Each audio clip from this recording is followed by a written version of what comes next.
what this authority wants to achieve. If I can draw members' attention to Appendix A in the report, where I set out my vision statement at the very front of the document, where we set out our vision to regenerate the town centre and the wider town, where we are setting out our vision to promote community cohesion and work with our fantastic volunteers, charitable groups, faith groups, to ensure that, particularly after the pandemic, no one's left behind.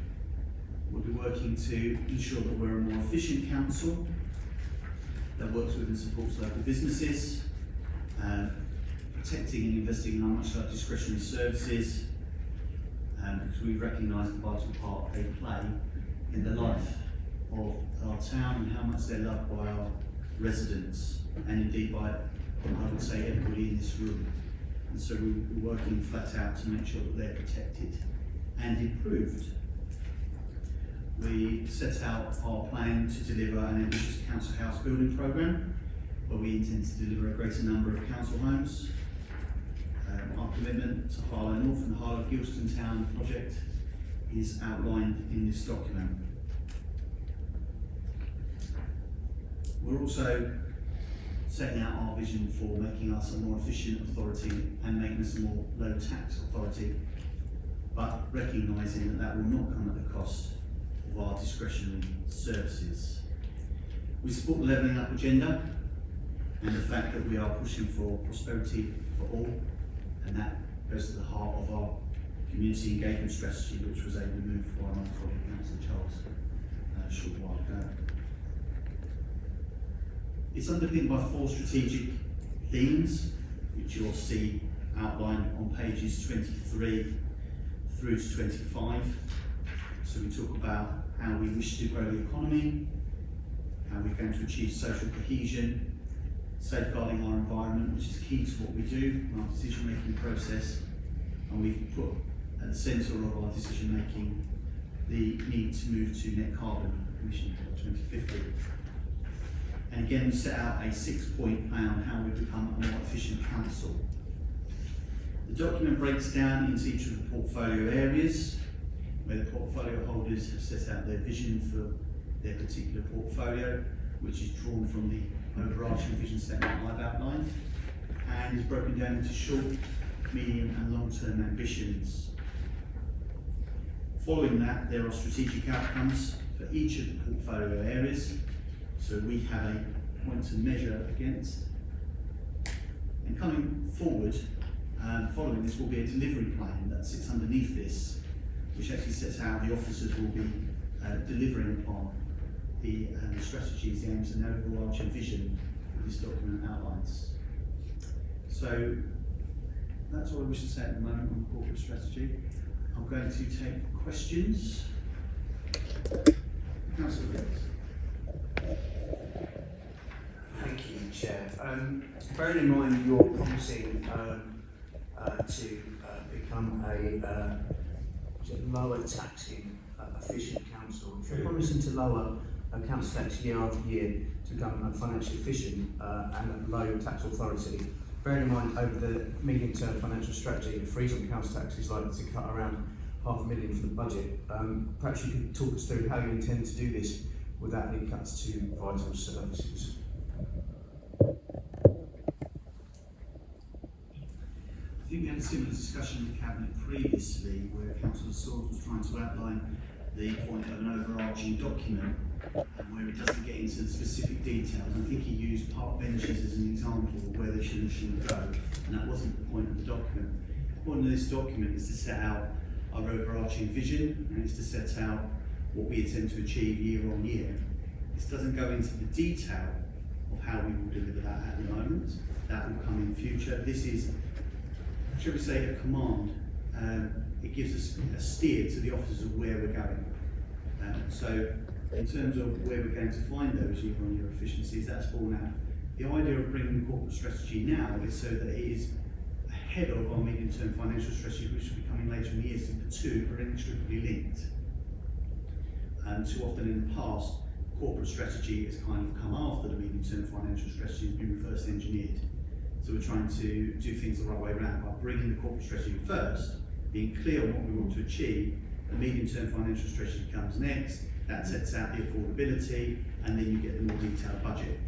So it actually moves in the right direction rather than trying to do everything backwards and then not being able to achieve very much at all. So it's very clear in the document that we do not intend to put at risk any discretionary services, but it's an aim of ours to make us a more efficient and lower tax authority. It doesn't set out ambitions for year on year, it just says that's our direction of travel. I just want to be absolutely plain about that. I noticed Councillor Charles gesticulating on that. Just a question, if I may, without going into the detail of it, but whether in your vision you have a view that the only source of income for an authority is not simply higher taxes for residents? Thank you. On that, we've set out that we're going to become a more commercially savvy council, looking for more commercial opportunities in everything that we do. So that may be from sharing services to looking at how we use the space in our town hall and everything in between. I do want to make absolutely plain there, because I believe this question's come up before in your positions. We'll make it clear. That doesn't mean we will be charging for the use of things like Pets Corner. Okay, those are much-loved services, they will remain free, and that certainly, I believe it's Councillor Clark has asked that question on a number of occasions, so I just want to make that absolutely plain, so it's not muddled in anyone's mind. Any further questions? Councillor Charles. Thank you, Chair. Just to reinforce what you've said there, in my section of the corporate strategy is the ambition to pump prime the commercial activities of HTS, which is directly in line with what the Treasury Management will be, and your vision statement at the start of the corporate strategy, because in the medium and long term, this administration recognises the potential of HTS to realise some of those commercial ambitions you strategically prioritise. Councillor Biggs. Sorry, to take over from Councillor Davis, I've got a few questions. I don't know if there's many as you normally ask, or probably not quite, but there's a few that I've got to ask, and you kind of give me a few extra ones from your response.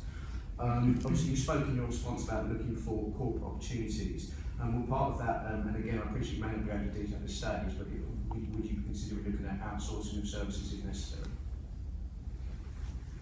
I think that needs to clearly define what we mean by outsource.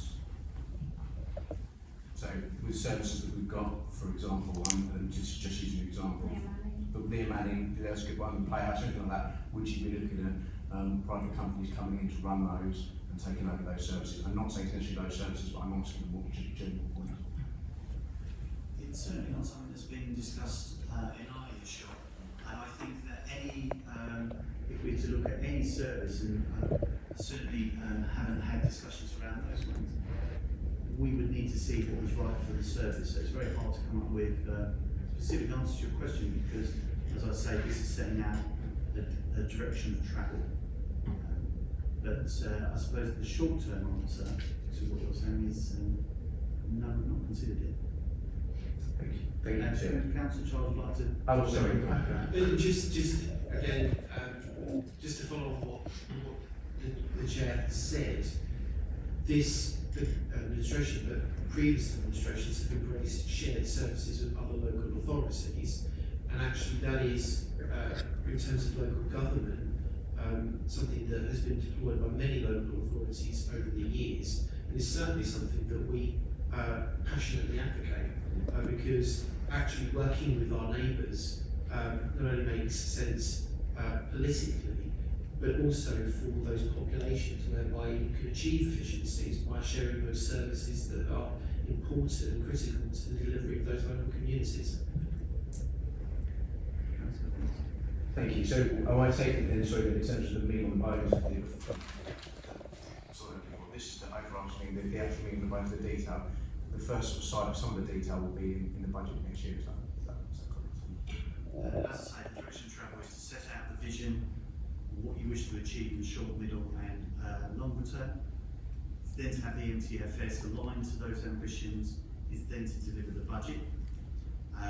Underlying all of that is to actually come up with a service delivery plan, which allows the officers to be able to enact this, and then that can come down to team plans and individual tasks for particular officers.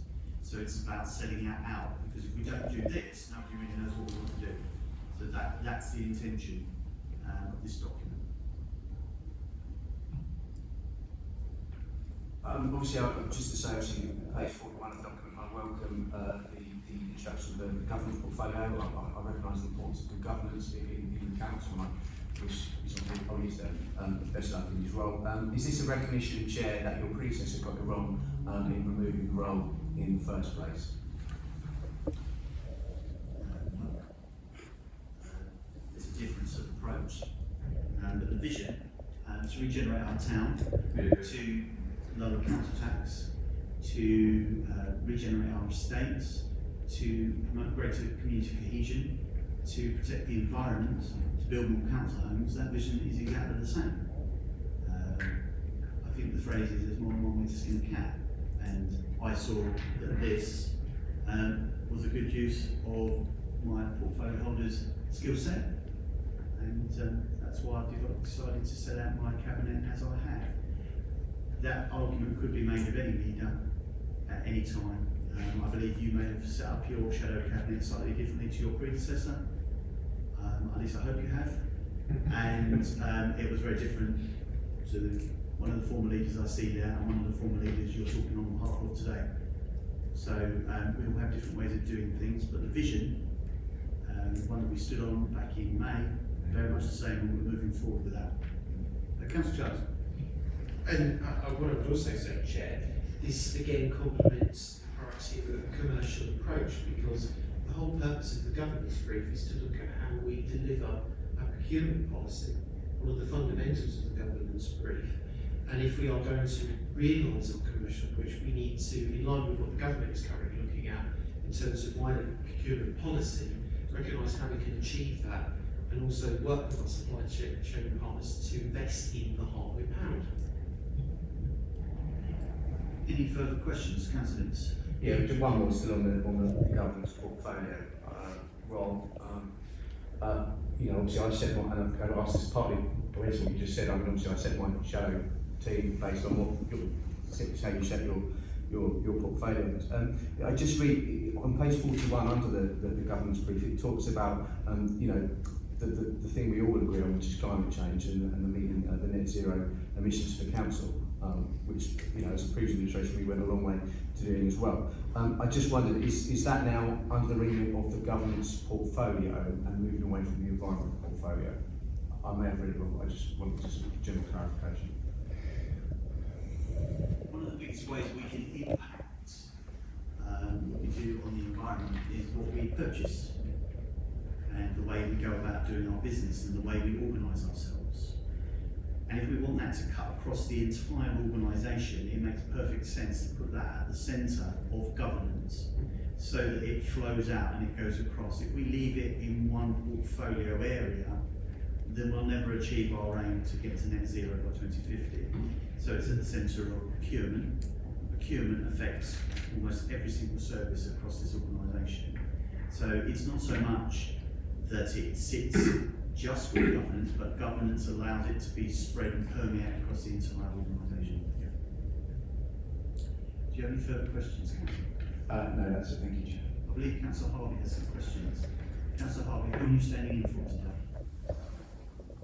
What do you mean? Who are you showing as Oh, I'm showing where I was. Do we need to be? Sorry, do we need to have a new shadow portfolio? I presume I'm shadowing Joel, as I was. Yeah, okay. That's what I'm just asking. Oh, are you asking who I'm directing my questions at? Because they're not necessarily from No, my. I was asking who you're shadowing. Oh, okay. Well, the same as I have been since we came to. Thank you. So just a couple of questions. Firstly, Councillor Carter, forgive me, but I think you'll probably agree with me that the first thing this document needs is a really good proofread. I don't know if they come to this forum proofread or in draft version. I mean, they are draft insofar as I suppose you're going to approve it tonight, but it's riddled with typos, which I know are a symptom of officers being under a lot of pressure and you guys being under a lot of pressure to deliver a new plan, and I totally get that. And I'm on the receiving end of that comment so many times I couldn't not bring it to the meeting tonight, and I'm sure you will spot them yourself if you haven't already. And on that note, I wanted to ask a question Sorry, about... I thought you were asking a question. Yeah. So I'll answer your question if you like. If you'd like to submit what you've seen in typos to the officers, they'd be more than happy to take them. I'm really sorry, I don't have that kind of time, I just know. I mean, I don't think Councillor Carter ever did it for us. I'm just making the point these things happen, and I'm sure it's I thought frustrating. you were asking, so we are in a question session. Yeah, so my question is, following on from the difficulty I had at points penetrating the copy, page 28, under short-term ambitions, working with local businesses, I just wanted to understand what this statement meant a little bit better. So work with local businesses to ensure there is a strengthened and one single organisation that is empowered to represent their best interests. Is that single organisation the council, or is it, I don't know, the Chamber of Commerce or a new body? I wasn't quite sure.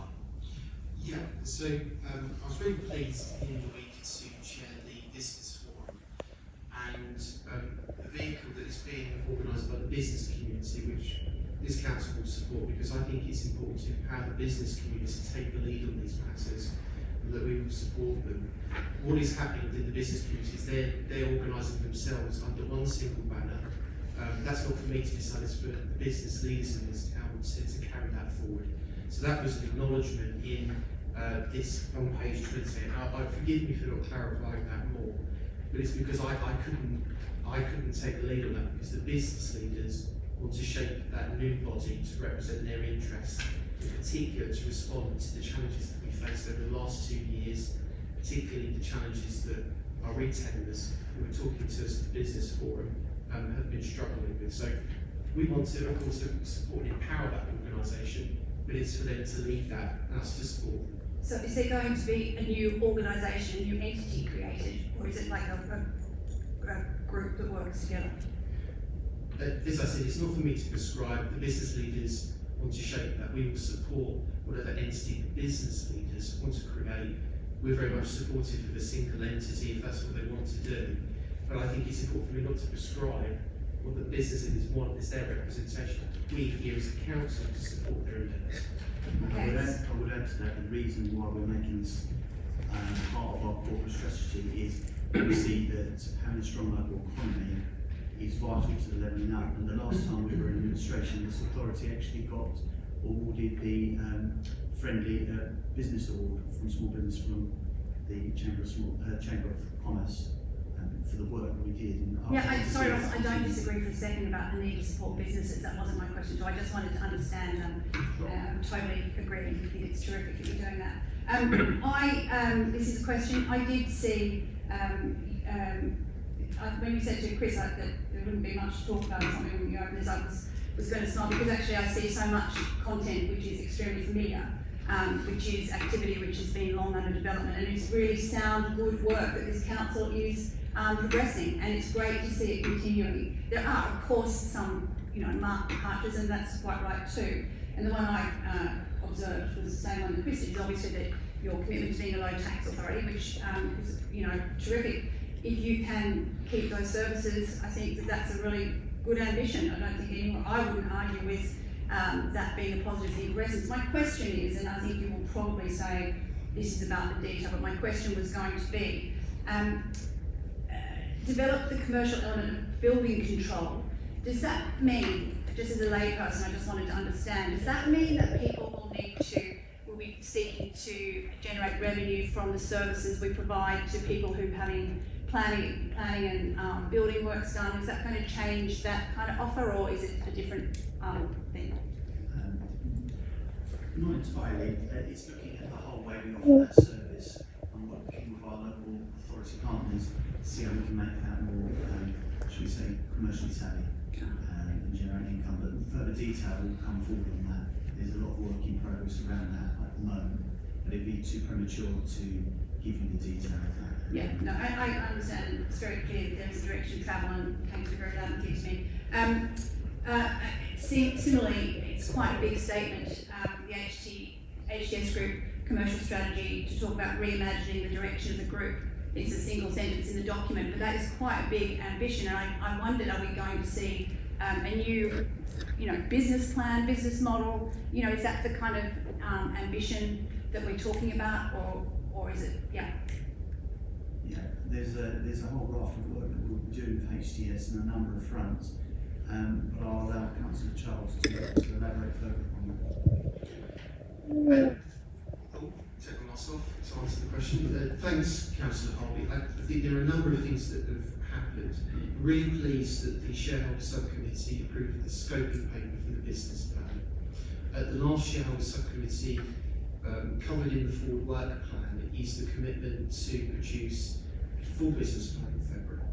What's happening over the next few months, we've already had one of the strategic workshops, is that HTS have commissioned an external consultant who's had a long career in local government and has a great deal of commercial experience to work, not just with HTS but the council, to build out the business plan. Inevitably, and we'll see if you have a look at the Shell Committee previous papers, you'll see the shell of the commercial entity that we want to build, so that we things like considering a trading company so that HTS can actually go out and win business outside of Harlow. There's also a commitment to look at the potential for a development company so that it has the relevant skill set potentially covered in the scoping paper to build properties.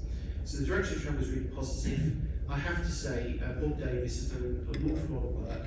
I know that Councillor Durkin as well is getting stuck in, but this is something actually on a cross-party basis that is really working. And I very much appreciate that it was your previous administration that kicked off HTS, but we're going to take it one step further with, I know, a very lofty ambition to reach out to the east of England, but we should aim high. I think we have the skill sets in this town to deliver on that promise, and that could potentially yield a greater return to the taxpayer. Yeah, and I can see how that ambition, I think it was exciting, I don't mind conceding that, I thought it was very exciting, and I can see that that is going to give you the scale that you talk about, Nick. So I think I better shut up before I agree with you too wholeheartedly on too many points. But the realignment of the timing of this document, just to be clear, that has long been in play, so I'm really glad to see that happening. It makes a lot of sense. And also you mentioned working with other authorities. We already do that really successfully, I know, and it would be great to keep on doing that. So I was very excited by what I saw in here, apart from the typos. Thank you very much indeed. Are there any further questions? Comments? Councillor Evans. Thank you, Chair. Low tax efficient council sounds good, but is it achievable and is it realistic? The issue of lowering or freezing council tax, we're still waiting for you guys on that one. But the reality is the loss of that revenue is cumulative, and over the medium term, we're talking about a loss of, around £500,000. You spoke in the document, well, I think it's Councillor Swords, if it wasn't, apologies, Councillor Swords, talking about not relying on council tax as revenue. Fair enough, and we've talked about, the role that HTS can play in that. But you've also spoken in the document about not relying on government grants for funding of ongoing services. Perhaps you know something about the government cutting more about funding, I don't know. But I think we need to bear in mind. And look, we as an opposition want Harlow and we want Harlow Council to be successful. We will watch with interest the service delivery plan and of course your budget in February. We will continue to scrutinise. I hope we scrutinise in a positive and, what's the word I'm looking for, constructive way. As Councillor Harvey said, actually we made a joke about the document at the start, and I'm sure you've got plenty to say, and I didn't have plenty to say. But we don't necessarily disagree with the aims of the document. We're just sceptical is a bit too harsh a word perhaps, but sceptical about how you're going to implement it, and we want to really ensure that those vital services, I'm sure you do, but those vital services that our town, love so much are protected as well. So I'll say no more on that. We wait for interest for the detail, and we will scrutinise you when it comes.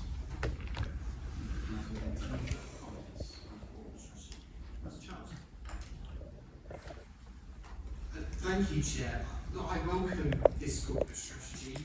is, I think, a detailed and informative roadmap strategically set out in the next 3 years what this administration is going to do to pump primary efforts, not only to recover from COVID-19, but to build back better and take on the opportunities that are presented by the government's levelling up agenda. And we all eagerly await the levelling up white paper and what that will instruct local government. The ambition to be an efficient and low tax council there's no conspiracy there, is there, Chair? We have been consistent in the election campaign and in subsequent statements that we are a low tax party. And that commitment is set out in our corporate strategy. You will see, if I turn to my own brief of the new community and business resilience section, the commitment not only to address the challenges that have been manifest during the last 18 months, to support those voluntary organisations, charitable groups that have been there to confront the realities of the pandemic, but to also support our business community, to inject dynamism in this council around a commercial approach and use HTS and other potential commercial ventures that I know James and you, Chair, are championing, to make sure we reorientate this council around a medium-term financial strategy that has some key principles. One, yes, the commerciality, but two, thinking outside of the box and not just relying on government funding to achieve our ambitions. If we are going to be a major player in the east of England, we need to aim higher than just the realities of the local government settlement. We need to reach out, we need to use a dynamic commercial strategy that is being led by James and the Chair to ensure that we leave a lasting legacy for our community to prosper. And right front and centre in the Chair's forward is this commitment to extend not only prosperity but also to deliver greater resilience. That is fundamental to the challenges that this community and many others in this country face at this moment in time. And that's why I think being forward-thinking, committing a detailed plan, setting out strategies, which I have to say hasn't been reflected by the previous administration, who had no ambition for this town. We do, we have a clear plan, we have a strategy, and we're getting on, frankly, with the job. Councillor Salt.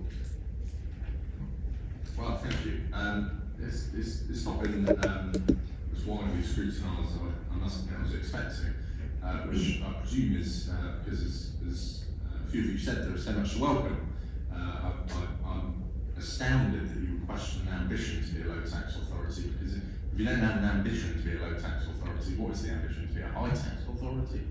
Of course, as details come, the budget and medium-term financial strategy is the appropriate time to do that. But you've got the commitment that no frontline services will be cut, and you've got a commitment that we will be a low tax authority, so adding 2 and 2, you won't get 5, you will get the fact that we're going to be an efficient authority. But I want to focus my remarks mainly on regeneration, of course, and I strongly welcome the corporate strategy. I think it's a fantastic news story, and it does something that I think is needed doing for such a long time, namely, and to quote what you said in the press recently, Chair, to shift our efforts in regenerating our town from low to high gear, because as much as it can be spoken about, it has been spoken about in this chamber, it hasn't happened. And this document sets out very clearly what building back better really means. Building a new wave of council properties for Harlow families, not talking about it, but doing it. Rebuilding our town centre so that it truly is one of the best in the country. Renewing our estates and restoring pride in them. Delivering a fantastic cycle track network independent from the road network. Making sure that our planning system is fit for purpose and encourages home improvement. And above all, delivering on the pledges we made to this town. Because as I've said for far too long, I think the questions of regeneration and renewal have been ignored. In all corners of the town you can see it, but this document sets out a very clear ambition to change that, and of course further announcements and delivery plans will follow that will set out the detail of doing so. But you know, to anyone that questions the ambition, I would say that you are barking well up the wrong tree, because we don't underestimate the scale of the task, but you know, to those that say they've tried before, I would say the doubters and the doomsters and the naysayers, that those who are betting against our ambition for it are going to get it wrong again. But far more importantly than anything else I've said, and again to quote quote you, Chair, this is not just another document designed to gather dust, but a clear statement of intent that this council, working with local enterprise, charities, volunteer groups, partner organisations, and all of our people will truly transform Harlow. Thank you. Councillor Hopkinson. Thank you, Chair. I mean, a lot's been said about visions tonight and new aspirations going forward, but the important part of any corporate strategy is the delivery of it. Anyone can have a vision. I'm sure there's thousands of people in this town every week that have a vision of winning the lottery. Maybe that would happen. We all have visions. It's the delivery is how we will be judged. And all I've seen so far tonight is some absolutely splendid, super duper vision. When Councillor Vince asked you about detail, you have none. When Councillor Vince asked you about how you're going to finance this going forward, you couldn't answer the question. You haven't got that kind of detail yet. So it's fine having a really super duper vision where apparently people are going to move from all over the world to move to Harlow. That's a fantastic aspiration to have that people will be flocking all over the world to come and live in Harlow. You'll be judged not by people in this chamber, you'll be judged by people in this town. And, you know, this has come from an administration that gave an aspiration 7 months ago that there'd be an immediate council tax cut. And the people in this town are still not had it. It should have happened 7 months ago. So I welcome any vision, I welcome anything that will move our town forward. I just have some scepticism whether it's actually, this will be deliverable. Thank you, Chair. Councillor Harlow, you have your hand up to make a comment. Thank you, Chair. Yeah, I was just really going to say much the same thing, Councillor Sword. I don't want anyone to ever think that we didn't have ambition for this town. We did, and we do. We are excited by the vision. I was quite unapologetic about saying I thought what you put forward is exciting and has a vision. But I do think, come on, you've been sitting here for 7 months. You haven't done a single thing, and no one would expect you to. So I think the argument that we didn't deliver doesn't hold any water until such time as you have. Okay, thank you. Councillor Sword, allow Councillor Harlow to make her comments. No, that's fine. Thank you. You don't need to patronise me, Councillor Parent, thanks. It wasn't patronising, I was giving you the right to speak. It was your turn to Okay. speak. That's Thank what the you. chair of the organisation does. Councillor Leppard. Yes, I think it's quite interesting to hear the former administration express cynicism, scepticism. Hardly surprising, given that we've been in office for 7 months versus 10 years, I think. That there is something the main point is, although we're not giving out all the details now, I think you seriously underestimate how much work we've been undertaking since we came into office, looking at how we're going to deal with this. We have some pretty good ideas, and we've done quite a lot of in-depth research. Don't underestimate it for one moment. There's a plethora of examples of commercialisation with lots of far abler authorities than we've had in this town. There's also huge numbers of examples of successful regeneration, including by certain Labour councils as well, which we're also looking at. Sometimes clarity comes when somebody looks slightly outside the box, and I think you will see that our vision will translate into reality far sooner and far more successfully than you anticipate. Great. Thank you, Councillor Leppard. Seeing no further comments, I'll pass them up. I've heard much tonight about surprise shock, but also welcoming the vision, which is the point. And I think that's been sorely missing in the past. If you do not have a vision, you cannot create a delivery plan. If you cannot create a delivery plan, you cannot price it. If you cannot price it, you cannot do it. And this is what this sets out. If we didn't move this document, nothing else would move forward because we'd still be in a situation where the status quo maintained. We've set out a credible alternative, we've set out a vision for regeneration. This town has been in decline in its estate for a great many number of years. It is a great town, but it is looking tired, and I've said this a number of times. But we have to start somewhere. We have to start by setting out where we wish to prioritise our efforts, where we wish to go in the future. If we don't set this out, There will be no house building programme. There will be no regeneration. There will be no tax efficient authority. It'll just be lurching from one budget to the next, which is what's happened for the past decade. And that's why I think some of the questions from the opposition, or some of the mock surprise, is probably because they haven't been in charge. They haven't governed. They had very little understanding of governance. In order to govern, you have to set out what you want to happen. This is it. The delivery plan will come next. Now, it should be no surprise, I mean, to a former leader of the council and to an opposition leader, that you cannot move a budget mid-year without causing a great deal of confusion, a great deal of expense. Never in the election was I quoted as saying that we would move an immediate tax cut. I said we would immediately review the council's finances, and we've even put out qualifying statements to the effect. Budgets come in January towards the end of February. You need a medium-term financial strategy to do that. But I have moved shadow budgets in the past where I've shown where efficiencies could be made. There's nothing inconsistent about that. Okay? What we're getting is a lot of hype and hysteria around the fact that, oh, it's a vision, but nothing else. It's all just words. Well, you've got to start with the vision, and the vision is very plain. We're going to regenerate the town. We want to regenerate the town because with the new Harlow Gilston Garden Town coming along, I think the phrase being used is a donut effect, where we have this lovely shiny new development going around Harlow, but the middle will be older, it'll be trapped in this donut type shape. We want to regenerate from within and out, because that's what the people that live in this town deserve. That's what we need. We all live here, we all want to see it look better, and that's what this document clearly sets out. So it sets out a clear vision around the environment.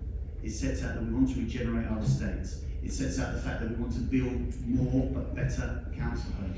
It says that we want to meet our net carbon zero commitments. We want to do that in a more tax efficient way. We want to work with outside authorities. And that's what this document clearly sets out. And it sets out clear, achievable, smart targets to do that. And I think the one thing I have heard across the piece is the fact that it's very clear in what it wants to set out, what it wants to do. So I hear you when you say, well, we'll be judged on what we deliver. Well, this is the first stage of that delivery. Okay? And the medium-term financial strategy will come, and the budget will come, and then we will be judged. And I think we will be judged very well on what we achieve. Because as Council Level says, there's a great deal of work going on in the background to make sure that these things are realised. And a number of things have happened so far.